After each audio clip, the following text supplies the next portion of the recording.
The 7 words scrawled on that crumpled napkin would detonate a billion-dollar empire built on stolen dreams.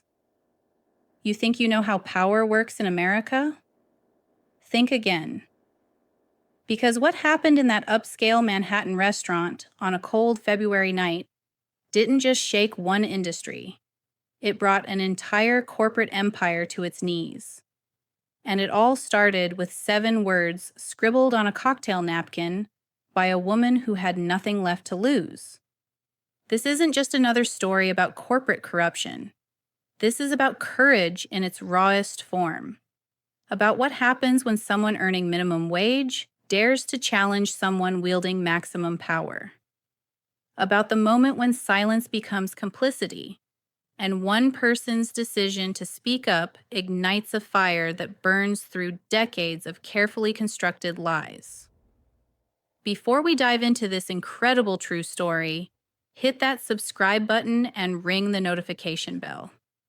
Because stories like this, the ones that reveal how justice really happens in America, these are the stories they don't want you to hear. And if you've ever wondered what it takes to stand up to a system designed to crush you, you're about to find out. The man walking into Meridian Prime that Tuesday evening looked like he owned the place. And technically, he did. Vincent Hayes, 52, wasn't just any billionaire. He was the kind of predator who devoured other billionaires' nightmares and called it breakfast. The CEO of Hayes Global Enterprises, a company so massive it had fingers in everything from tech startups to luxury hotels, from pharmaceutical companies to media conglomerates. Vincent hadn't built his empire through kindness. He'd built it through precision, calculation, and an ability to see weakness before anyone else even knew they were vulnerable. The business world called him a visionary. The people who worked for him had other names. At 6 feet 2 inches, with silver hair frozen in perfection and eyes like Arctic steel, cold, sharp, and merciless, Vincent commanded attention without saying a word. His suits were custom made in Milan. His watches cost more than most people's houses. And his presence in any room shifted the entire energy. Tonight, he wore a charcoal Tom Ford suit with a burgundy tie that probably cost more than some people made in a month. But Vincent Hayes had a secret that would have destroyed everything he'd built if it ever came to light. See, the man who presented himself as a self-made success story, who graced magazine covers and gave speeches about the American dream, had actually built his fortune on a foundation of stolen ideas, exploited workers, and systematic discrimination that would make your blood boil. Tonight, he was meeting with potential investors from Tokyo, men whose money could expand his empire into Asia. Everything had to be perfect. The restaurant, the presentation, the impression. Vincent Hayes didn't do business meetings. He orchestrated performances. Meridian Prime was the perfect stage. Located on the 47th floor of a Manhattan skyscraper, it was the kind of place where deals worth millions were made over wine that cost thousands. Floor-to-ceiling windows offered a view of the city that made everyone feel powerful. The lighting was designed to make everyone look successful. Even the air felt expensive. The hostess, a tall blonde woman whose smile looked surgically perfected, recognized him immediately. "Mr. Hayes, your usual table is ready." She didn't wait for a response. Men like Vincent Hayes didn't need to confirm reservations. They had reservations confirmed for them. As he followed her through the dining room, Vincent's eyes swept the scene like a general surveying a battlefield. Everything looked perfect. The white tablecloths were crisp, the crystal gleamed under the soft lighting, and the other diners were exactly the kind of people he wanted his Japanese investors to see. Successful, powerful, exclusive. What Vincent didn't notice was the young black woman refilling water glasses at table 7. Her name was Maya Johnson, and she had been watching him from the moment he walked in. Not with admiration, not with awe, but with recognition. Because Maya Johnson knew exactly who Vincent Hayes was. And more importantly, she knew what he had done. Maya had been trapped at Meridian Prime for 8 months, ever since her mother's crushing medical bills had shattered her law school dreams at Columbia. She was 24 years old, brilliant, and trapped in a job that barely paid her rent, while she watched people spend more on a single bottle of wine than she made in a week. She had grown up hearing Vincent Hayes' name whispered in her household like a curse word. Her father, Marcus Johnson, had been the brilliant mind behind a revolutionary tech startup called Next Gen Solutions, until Vincent Hayes butchered everything he'd built. The company had developed revolutionary software for financial trading, software that could predict market movements with unprecedented accuracy. Vincent Hayes had bought Next Gen Solutions in 2018. He'd promised to keep the team intact, to honor their contracts, to recognize their contributions. Within 6 months, he'd gutted the company. The software became the backbone of his trading division, worth billions. The engineers, they were restructured out of their jobs. Her father, at 58 years old, had never found steady work again. But that wasn't the worst part. The worst part was how Vincent had done it. Every black engineer was let go in the first wave of budget cuts. Every Latino programmer was redundant. Somehow, it was only the white employees who were deemed essential to the new structure. When her father tried to fight it, tried to prove what everyone knew but couldn't quite document, Vincent's lawyers buried him in legal fees and non-disclosure agreements. Marcus Johnson's heart gave out 2 years later, at just 60, broken by betrayal, crushed by injustice. Maya was convinced it was from the stress, the betrayal, the knowledge that his life's work had made another man billions, while his own family struggled to pay for his funeral. Now, as Maya watched Vincent Hayes swagger into his corner table like a tyrant claiming his blood-soaked throne, she felt something cold and sharp settle in her chest. This man had destroyed her family. He'd stolen her father's work, ruined his health, and walked away richer than ever. And here he was, in her workplace, about to make another deal that would probably destroy more lives. Maya wasn't supposed to be serving his section tonight. That honor went to Jennifer, a blonde college graduate whose father was a hedge fund manager. Jennifer got the high roller tables, the big tips, the networking opportunities. Maya got the business lunches and the tourists, the tables that tipped adequately but didn't offer connections. But Jennifer had called in sick at the last minute, claiming food poisoning from some trendy sushi place in Soho. Maya's manager, Robert Sterling, had barely looked up from his clipboard when he reassigned the tables. "Maya, you're covering Jennifer's section tonight. Don't screw it up." Robert Sterling was the kind of man who wore his Harvard MBA like armor and treated the serving staff like an inconvenient necessity. In his mind, restaurants were about the dining experience, and the dining experience was about making wealthy customers feel important. Maya suspected that Robert saw her as a liability, too educated to be properly submissive, too aware to pretend she didn't notice how different her treatment was from the white servers.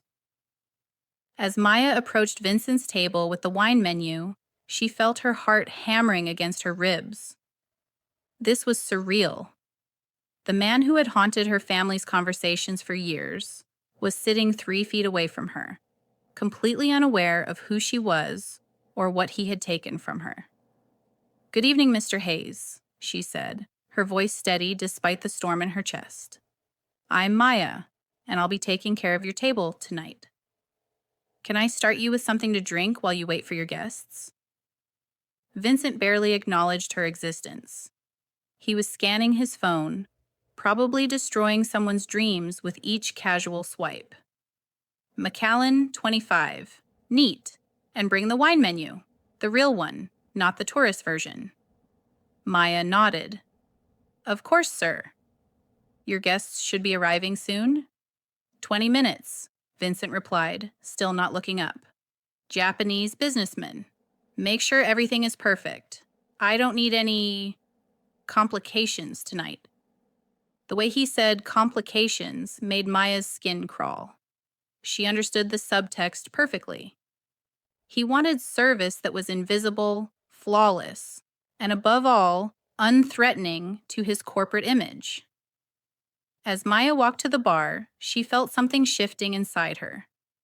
For 8 months, she'd bitten her tongue, swallowed her pride, and served people who wouldn't notice if she disappeared tomorrow. She'd told herself she was saving money, that she'd go back to law school, that this was temporary.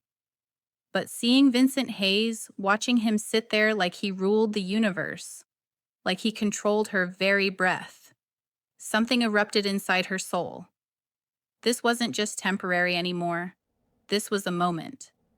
And Maya Johnson had spent too many years watching moments slip away. The Macallan 25 cost $180 per glass. As Maya poured it, her hands were perfectly steady. She'd learned long ago that survival sometimes meant performing calm even when your world was falling apart. Vincent's Japanese guests arrived exactly on time. 3 men in dark suits who bowed slightly as they were seated. Maya watched from across the room as Vincent transformed into his business persona. The cold dismissiveness melted away, replaced by warm smiles, hearty handshakes, and the kind of charm that had built empires. He was a performance artist, and tonight's show was worth billions. Gentlemen, welcome to New York, Vincent said, standing to greet them. I trust your flight was comfortable. The lead investor, a man named Takeshi Yamamoto, smiled politely. Very much so, Mr. Hayes. We're excited to discuss the expansion opportunities. As the evening progressed, Maya served course after course, watching Vincent work his magic. He talked about innovation, about bringing American ingenuity to Asian markets. He spoke passionately about his technological breakthroughs, about the revolutionary software that had made his trading division the most profitable in the industry. Every word was a lie. Every claim was built on her father's stolen work, and Vincent Hayes delivered each deception with the confidence of a man who had never been held accountable for anything in his life. The main course was Meridian Prime's signature dish, a $200 Wagyu steak that came with truffle shavings, and a presentation that made people feel like royalty. Maya had served it dozens of times, always with the same practiced smile, the same polite enthusiasm. But tonight was different. Tonight, as she placed the plate in front of Vincent Hayes, she made a decision that would change everything. It started with the napkin. Maya always carried a small notepad and pen, standard equipment for any server. But as she cleared the appetizer plates, she tore off a small piece of paper and wrote something that had been burning inside her for months. The message was simple, direct, and dangerous. Your software was stolen from Next Gen Solutions. Marcus Johnson's daughter is serving your dinner. The FBI might be interested in your innovation. Maya's hand trembled slightly as she folded the note. This was insane. This could destroy her life. Vincent Hayes had armies of lawyers, unlimited resources, and a reputation for crushing anyone who threatened him. She was a waitress with student loans and a dead father. But as she watched Vincent laugh at something one of his guests had said, probably celebrating another deal built on someone else's suffering, Maya felt her fear transform into something harder, something angrier, something that demanded action. The opportunity came during dessert service. Vincent had ordered the chocolate soufflé, a dessert that required precise timing and tableside presentation. As Maya placed the delicate dish before him, she slipped the folded note under his coffee cup. Her heart was pounding so hard she was sure everyone in the restaurant could hear it. She finished serving the other guests, refilled water glasses, and retreated to the kitchen, where she pretended to check inventory while watching through the service window. Vincent reached for his coffee cup 5 minutes later. The note fluttered to the table, and Maya saw him glance down with mild annoyance, probably thinking it was trash from another table. But something made him unfold it. Maybe curiosity, maybe instinct. Maya watched his face change, the casual confidence drained away, replaced by something she'd never seen in photographs or interviews. Vincent Hayes looked afraid. His eyes snapped up, scanning the dining room. When they found Maya in the service window, they locked together in a moment that felt like a lightning strike. Vincent Hayes now knew exactly who was serving his dinner, and Maya Johnson had just declared war on one of the most powerful men in America. The rest of the evening moved like a fever dream. Vincent finished his dinner with his guests, maintaining his polished exterior, but Maya could see the tension in his shoulders, the way his laugh didn't quite reach his eyes. He kept glancing toward the kitchen, toward her, like a man trying to solve a puzzle that could destroy him. When the Japanese investors finally left, shaking hands and promising to be in touch, Vincent didn't leave with them. Instead, he asked Robert Sterling if he could speak with Maya privately. Robert, sensing the importance of keeping a client like Vincent Hayes happy, agreed immediately. Maya, Mr. Hayes would like to have a word with you in the private dining room, and please make sure he has everything he needs. The private dining room was on the other side of the restaurant, away from the main crowd. It was smaller, more intimate, with dark wood paneling and lighting that created deep shadows in the corners. Maya felt like she was walking into a trap, but she also felt more alive than she had in months. Vincent was waiting for her, standing by the window with his back turned. The city light stretched out below them like a galaxy, and for a moment Maya could understand how someone might feel godlike looking down on all those lives. "Shut the door," Vincent said without turning around. Maya closed the door and stood near it, ready to run if necessary. "You wanted to speak with me, Mr. Hayes?"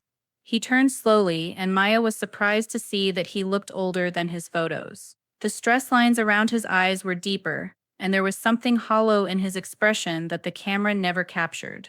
"Marcus Johnson," Vincent said quietly. "Your father." It wasn't a question.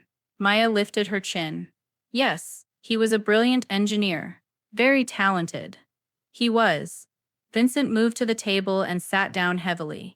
For the first time all evening, he looked less like a billionaire and more like a tired man carrying too much weight. "What do you want?" he asked. Maya had been asking herself the same question all evening. What did she want? Justice? Revenge? Money? An apology? Standing there in that expensive room, looking at the man who had shaped so much pain in her life, she realized she wanted something simpler and more complicated than any of those things. "I want the truth," she said. Vincent laughed, but there was no humor in it.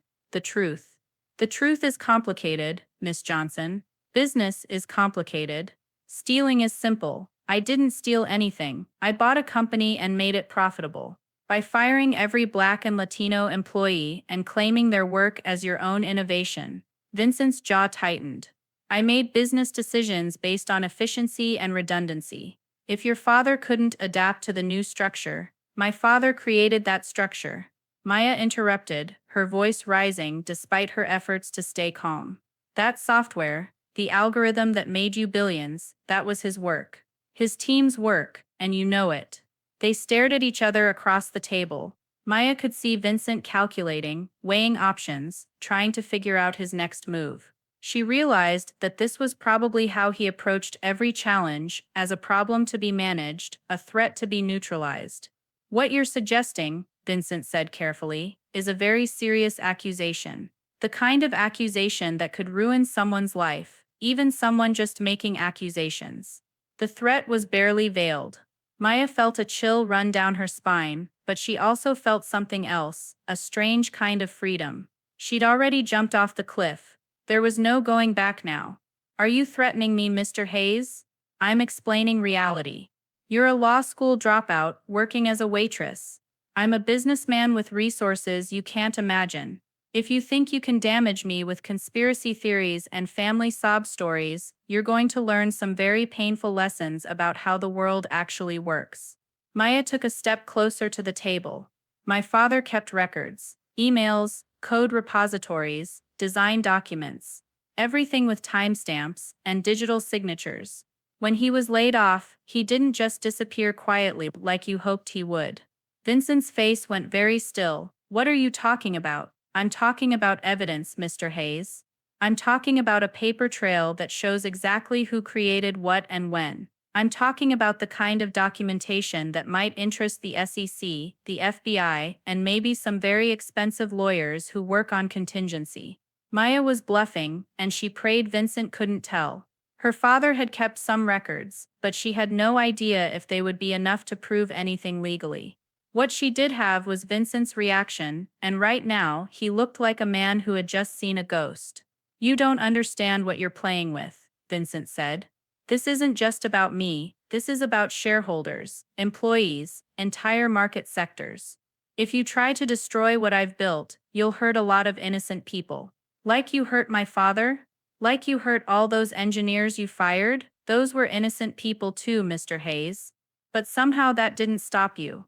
Vincent stood up abruptly, pacing to the window. Your father, Marcus, was a good engineer. But he wasn't the only one working on that project. It was a team effort, collaborative development. No one person can claim ownership of something that complex. But one person can claim credit for it. One person can become a billionaire from it while everyone else loses their jobs. Vincent turned back to face her. What do you want, Miss Johnson? Really, do you want to bury your conscience? I can arrange a settlement, something generous. Enough to finish law school, abandon your father's ghost. Maya felt a surge of anger so pure it surprised her. You think this is about money? Everything is about money. That's lesson number 1 in the real world. Maybe in your world, in mine it's about justice. It's about truth. It's about making sure what you did to my father doesn't happen to anyone else. Vincent studied her face for a long moment. You really mean that, don't you? You're actually willing to destroy your own life just to take a shot at me. I'm willing to tell the truth. Whatever that costs. Vincent nodded slowly, like he was finally understanding something that had been puzzling him. You know what your fatal flaw is, Miss Johnson. You think this is a movie. You think if you're brave enough, righteous enough, David can beat Goliath. But this isn't a movie. This is reality. And in reality, Goliath has lawyers. He reached into his jacket and pulled out a business card, placing it on the table between them. That's my personal attorney. Call him tomorrow. He'll explain exactly what will happen if you try to move forward with this fantasy of yours. He'll show you legal documents that will make your head spin. He'll walk you through the defamation laws, the proof requirements, the cost of litigation that you can't possibly afford. Maya looked at the card but didn't touch it. Is that your final answer? That's reality, Vincent said. But I'm not unreasonable. The offer stands. A settlement, a fresh start, a chance to walk away from this with something positive. Think about it. Vincent moved toward the door, then paused. Your father was a good man, Miss Johnson. But good men don't always win. Smart ones do. Be smart. After he left, Maya stood alone in the private dining room for a long time, staring at that business card. The city lights blurred through sudden tears, but they weren't tears of defeat. They were tears of clarity. Vincent Hayes had just made the biggest mistake of his life. He'd assumed Maya was like everyone else he'd crushed over the years, that she could be bought, intimidated, or simply worn down by the machinery of his power. But he'd missed something crucial. Maya Johnson wasn't just Marcus Johnson's daughter, she was also her mother's daughter. And her mother, Dr. Angela Johnson, hadn't raised a daughter who backed down from bullies, no matter how big their bank accounts were. Maya picked up the business card, tore it in half, and dropped the pieces on Vincent's empty plate. Then she walked back into the restaurant where she had tables to serve and a plan to make. The war Vincent Hayes had started 8 months ago when he destroyed her family was about to become very personal. And Maya Johnson was about to show him exactly what happened when you underestimated someone who had nothing left to lose and everything to fight for. Sleep abandoned Maya that night. She sat in her cramped studio apartment in Queens, drowning in her father's forgotten files that she'd kept in storage boxes since his death. Documents she'd never really looked at before. Technical specifications, email chains, code repositories, design meetings notes. Her mother had wanted to throw them away after the funeral, calling them painful reminders, but Maya had insisted on keeping them. She wasn't sure why then. Now she knew. At 3 a.m., she was still reading when her phone buzzed. Unknown number. Miss Johnson. My employer would like to meet with you tomorrow evening. 7 p.m., the address will be sent separately. Come alone. This is not a request. Maya stared at the message for a long time. Vincent Hayes worked fast. Less than 12 hours after their confrontation, he was already moving pieces on the chessboard. The message felt like a threat wrapped in corporate politeness. She typed back, "I'll be there." What Vincent didn't know was that Maya had spent the night making calls of her own. The first was to her college roommate, Jessica Chen, who was now a junior associate at a major law firm in Manhattan. The second was to Professor Williams, her constitutional law professor at Columbia, who had always told her she was too stubborn to be a good lawyer. Tonight, stubborn felt like exactly what she needed to be, but the most important call was to her mother. Dr. Angela Johnson was a pediatric surgeon at Mount Sinai, the kind of woman who performed miracles before dawn while the world still dreamed. She was also the strongest person Maya had ever known, a Black woman who had fought her way through medical school in the 1980s, who had raised a daughter while building a career in a field that didn't want her there. "Maya, it's 4 in the morning, baby. What's wrong?" "Mama, I need to ask you about Daddy's work files. The ones from Next Gen Solutions." There was a long pause. "Why are you asking about those files now? That was years ago. We should let sleeping dogs lie." "Because the sleeping dog just woke up, Mama. Vincent Hayes was at my restaurant tonight." Another pause, longer this time. "Vincent Hayes, the man who destroyed your father. The man who stole Daddy's work and made billions from it. And I told him I knew." Maya, her mother's voice carried a mixture of pride and terror. "What have you done?" Maya told her everything. The note, the confrontation, Vincent's threats, the meeting tomorrow. When she finished, her mother was quiet for so long that Maya wondered if the call had dropped. "Mama? Your father kept backup files," her mother said finally. "Hidden ones. He didn't trust the company servers after Vincent bought them. He said good engineers always keep copies of their work." Maya's heart jumped. "Where?" "Safety deposit box at Chase Manhattan. Downtown branch. I have the key." 6 hours later, Maya was standing in the bank vault, holding files that could destroy Vincent Hayes. Technical documents with her father's digital signature. Email chains showing him leading the development team. Code repositories with timestamps proving who wrote what and when. Most importantly, a recording her father had made on his phone during his final meeting with Vincent's transition team, a meeting where they'd outlined exactly how they planned to restructure the engineering department. Maya listened to her father's voice rise from the grave for the first time in 2 years, hearing him battle fearlessly for his team, trying to convince Vincent's people that they were making a mistake. The response was chilling in its casual racism. "Marcus, we appreciate your dedication. But let's be honest, our investors want a certain complexion for this division. They want to see innovation, not charity cases. We're bringing in some fresh talent from MIT and Stanford, people who really understand the market. These algorithms were developed by my team. Without us, without you, the algorithms will keep working just fine. Look, we'll make sure everyone gets a fair severance package. But the future of this technology is in more capable hands." Maya felt sick listening to it, but she also felt something else: vindication. This wasn't just about stolen code. This was about systematic racism dressed up as business strategy. And now she had proof.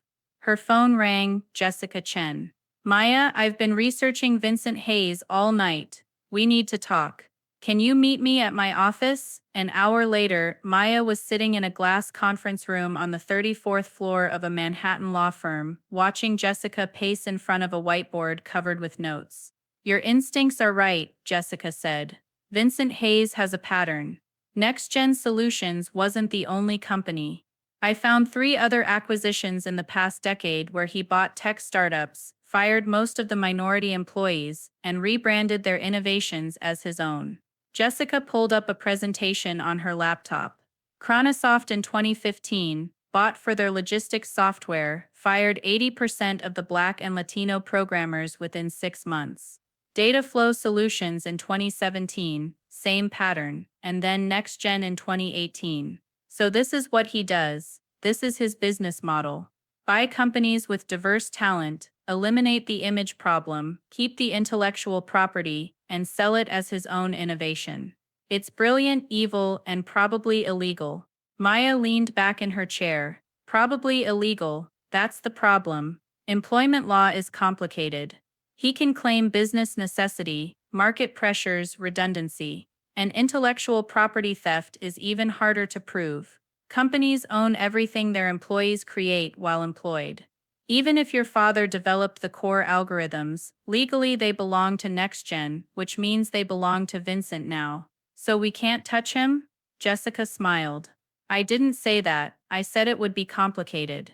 But Maya, if we can prove a pattern of discrimination, if we can show that his acquisitions were specifically designed to steal credit from minority engineers, that's a federal civil rights violation. That's fraud. That's something the Justice Department would be very interested in. Maya felt a spark of hope. What would we need? More victims willing to talk, documentation of the pattern, and probably some luck. Vincent Hayes has been playing this game for years. He's careful, connected, and ruthless. Taking him down won't be easy. But it's possible? It's possible. The question is, are you ready for what he's going to throw at you? Because once we file these papers, he's going to try to destroy your life. Lawsuits, private investigators, character assassination. He'll make your father's death look like the easy part. Maya thought about her father's voice on that recording, the quiet dignity as he'd tried to protect his team. She thought about all the other engineers who'd been dismissed, discarded, erased from the story of their own innovations. I'm ready. That evening, Maya armored herself in her one good suit for her final confrontation with Vincent Hayes. Not in her server uniform this time, but in her one good business suit, a navy blue piece she'd bought for law school interviews. She wanted to look like someone who couldn't be intimidated. The address Vincent had sent was for a private club in Midtown. The kind of place that didn't have a sign because the people who belonged there didn't need directions. Maya had never been inside a place like this. Dark wood paneling, leather chairs that probably cost more than her rent, and a silence so thick it felt oppressive. Vincent was waiting for her in a small library, sitting behind a massive desk like he was conducting a job interview. He wasn't alone. 2 other men sat in chairs flanking the desk. One she recognized as his personal attorney from the business card. The other was younger, sharper, probably another lawyer. Miss Johnson, please, sit. Maya remained standing. I prefer to stand for this conversation. Vincent smiled, but it didn't reach his eyes. As you wish, I think you know my attorney, James Morrison. And this is David Kim, our head of security. Security, not legal security. Physical security. Maya felt a chill but kept her expression neutral. Before we begin, Vincent continued, I want you to understand something. Last night, you made some very serious accusations. Accusations that could be considered defamatory, damaging to my reputation and my business interests. I stated facts. You stated theories, theories based on grief and misplaced anger. I understand that losing your father was difficult, but that doesn't give you the right to attack innocent people with conspiracy theories.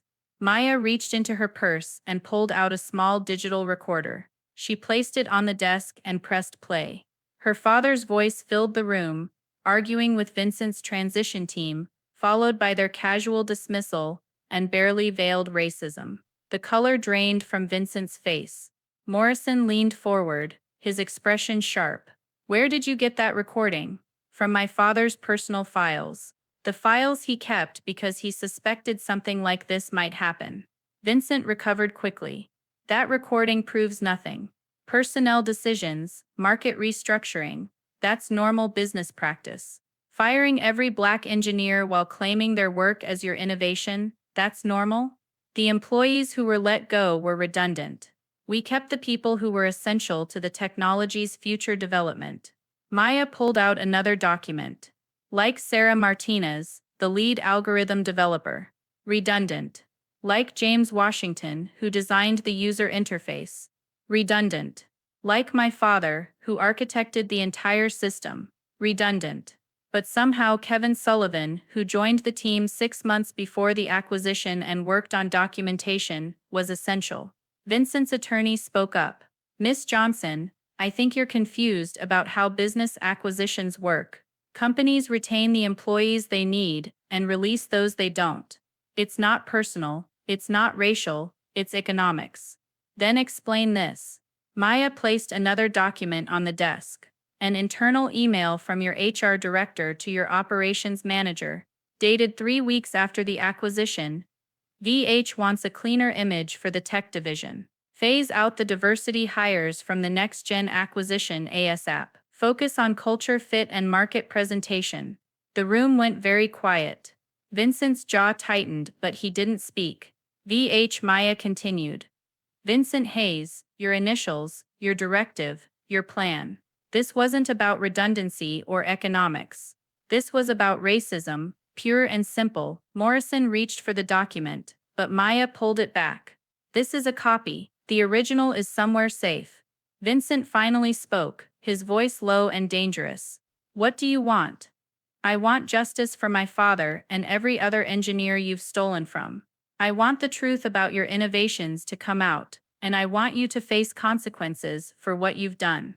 Vincent stood up slowly.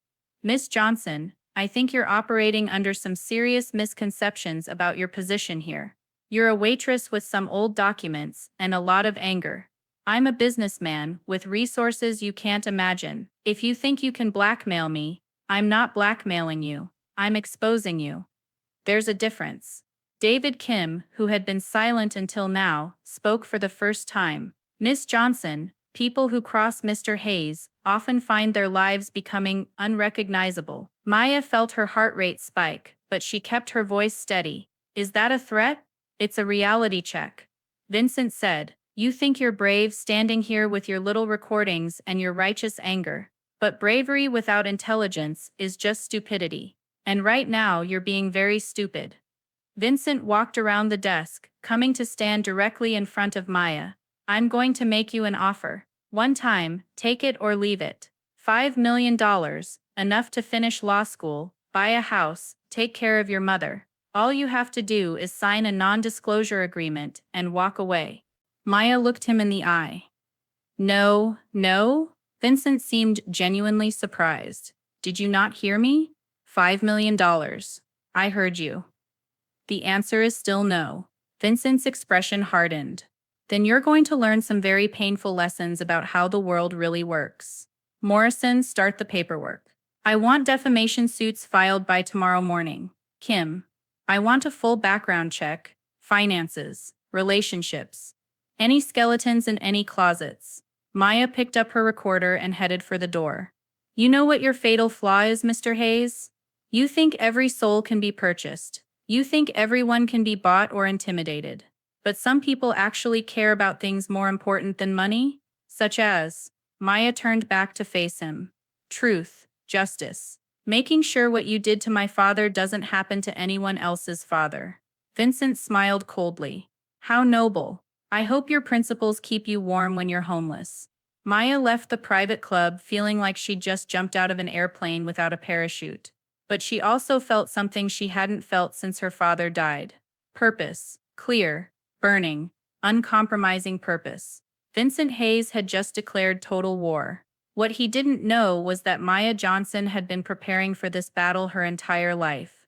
The next morning brought the first wave of Vincent's counterattack. Maya woke up to find a process server at her door with a lawsuit for defamation, seeking $50 million in damages. Her phone was buzzing with calls from reporters who had somehow gotten her number and were asking about allegations against tech mogul Vincent Hayes. But the most chilling call came at noon. A man's voice, professionally polite but unmistakably threatening. Miss Johnson, this is regarding your recent interactions with certain individuals. It would be in your best interest to reconsider your position. Some situations can be resolved quietly, but others become very public, very messy, very personal. I'm sure you understand. Maya hung up and immediately called Jessica, who told her to come to the office immediately. They're moving fast, Jessica said, reviewing the lawsuit papers. 50 million in damages, claims of defamation, and tortious interference with business relationships. It's aggressive, probably more than they expect to get, but designed to scare you into backing down. Will it work? That depends on how scared you are. Maya, I need to be honest with you. Fighting this is going to be expensive, exhausting, and dangerous. Vincent Hayes has infinite resources and no scruples. He's going to try to destroy you personally and professionally. Maya thought about the phone call, the threat hidden in polite language. He's already started. Then we need to move faster than he does. I've been making calls, reaching out to other engineers who were laid off from companies Vincent acquired. 2 of them are willing to talk. If we can establish a pattern, build a class action case, how long would that take?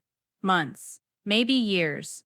And Vincent will be fighting us every step of the way. Maya looked out the window at the Manhattan skyline, thinking about her father working late nights in these buildings, creating innovations that would make other men rich while his own family struggled. There has to be another way. Jessica hesitated. There might be, but it's risky, probably illegal, and could backfire spectacularly. Tell me, what if we take this public before Vincent can control the narrative? What if we give the media everything we have? The recordings, the documents, the pattern of discrimination. Force a public conversation about tech industry racism that's too big for Vincent's lawyers to silence. Maya felt her pulse quicken. That would work? It might. Public pressure can do things that lawsuits can't. If Vincent becomes a symbol of everything wrong with tech industry culture, if he becomes more of a liability than an asset to his investors, he loses power. Exactly. But Maya, if we do this, there's no going back. Vincent will try to destroy you, your mother, anyone connected to you. Are you prepared for that level of warfare? Maya thought about her father's voice on that recording, the dignity with which he'd fought for his team even as they dismissed him. She thought about all the other engineers who'd been erased from their own success stories. She thought about the next young black programmer who might walk into Vincent Hayes' web of lies and theft. I'm prepared. What do we need to do? Jessica smiled grimly. We need to make some calls. And Maya, you might want to take a few days off from the restaurant. Things are about to get very interesting. That afternoon, Maya sat in a conference room with investigative journalist Maria Santos from the Washington Post, spreading out documents across the table like evidence in a murder trial. Maria had built her career exposing corporate corruption, and her eyes lit up as Maya told the story. This is big, Maria said finally. Bigger than just one company or one stolen algorithm.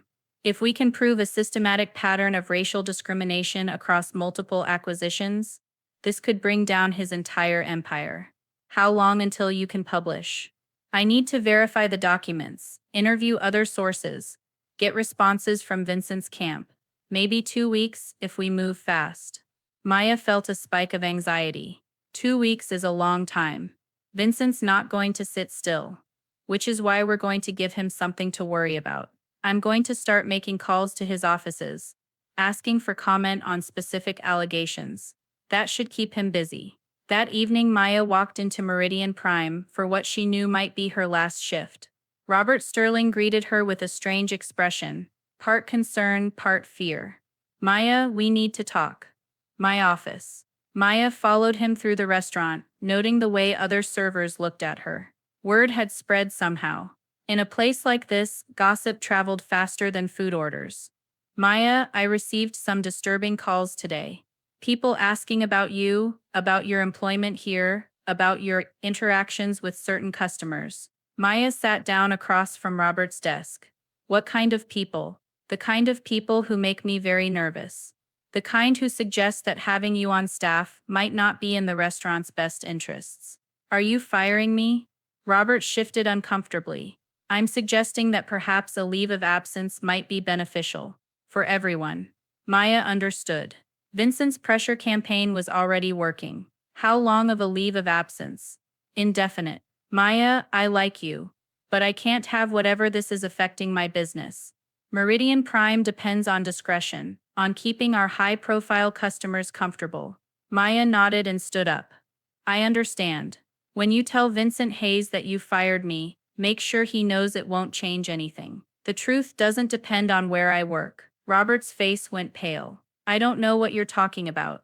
But Maya was already walking out, untying her apron as she went. She'd served her last table, poured her last wine, smiled her last forced smile at people who saw her as invisible. Now she was about to become very visible indeed. 2 days later, Maya's phone exploded with messages. Maria Santos' article had gone live online at 6 a.m. Tech mogul accused of systematic racism in corporate acquisitions. By noon, it was trending on Twitter. By evening, it was leading every major news broadcast. Vincent Hayes' carefully constructed empire was beginning to crumble, and Maya Johnson was just getting started. Vincent Hayes' empire began hemorrhaging at exactly 9:47 a.m. on a Thursday morning that would rewrite history, exactly 6 days after Maria Santos' article broke. Maya was in Jessica's office, watching the news coverage on 3 different screens, when Jessica's phone rang. "It's Goldman Sachs," Jessica whispered, her voice trembling. "They're abandoning ship.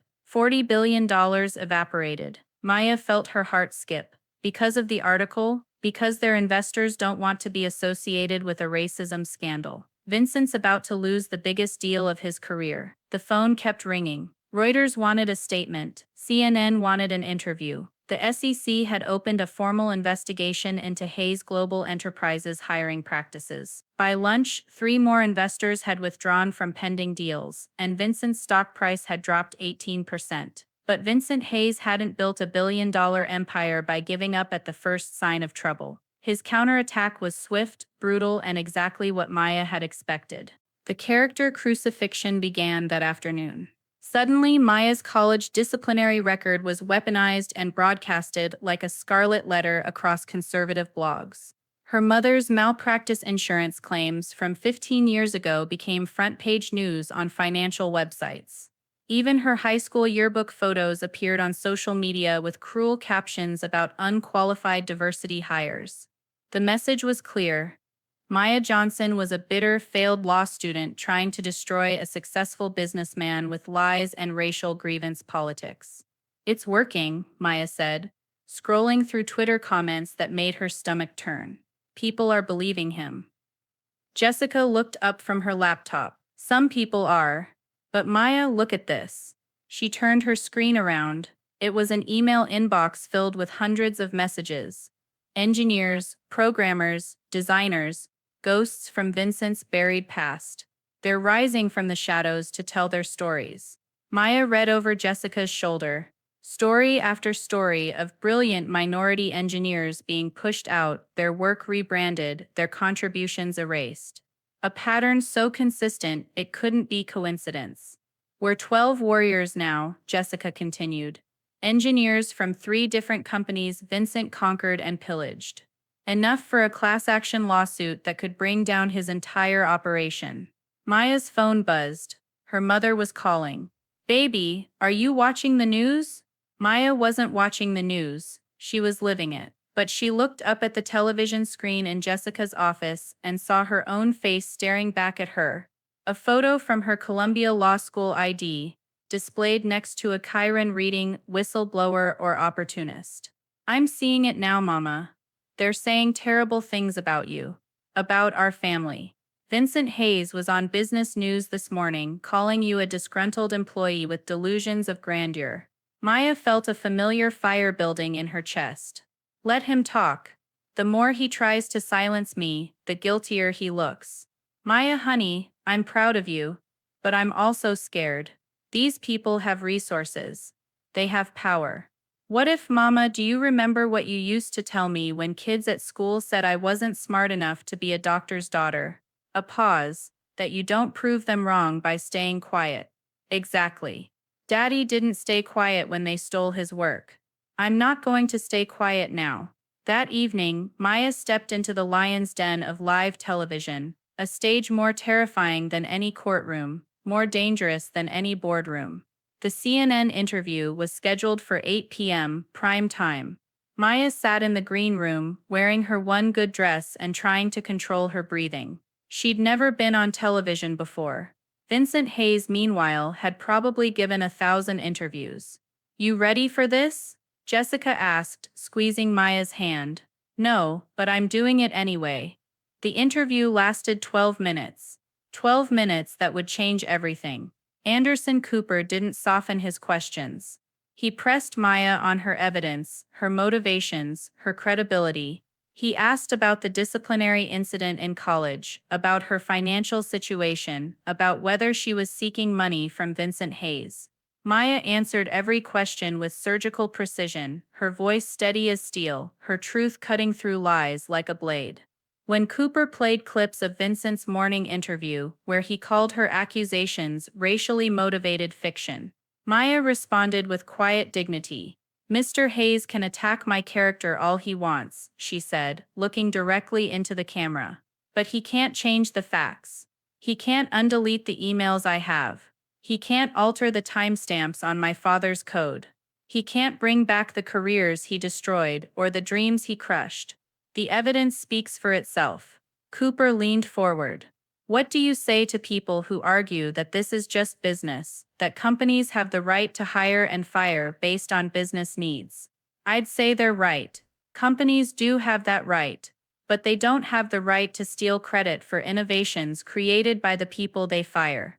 They don't have the right to claim diversity initiatives while systematically eliminating diverse voices. And they certainly don't have the right to build billion-dollar empires on lies." The interview ended with Cooper asking what Maya wanted to happen next. "I want justice," Maya said simply. "Not just for my father, but for every engineer, every programmer, every brilliant mind that Vincent Hayes erased from their own success story. I want the truth to matter more than money." The response was immediate and overwhelming. Maya's phone crashed from the volume of messages. "Justice for Marcus" began trending worldwide. Within hours, more engineers came forward. Major tech blogs picked up the story. Vincent's stock price dropped another 15% in after-hours trading. But Vincent Hayes wasn't finished fighting. The next morning, Maya woke up to federal agents darkening her doorway. Vincent's final desperate gambit. Not arresting her, investigating her. Vincent had filed federal charges claiming Maya had committed extortion, stolen corporate documents, and violated computer fraud laws by accessing her father's files.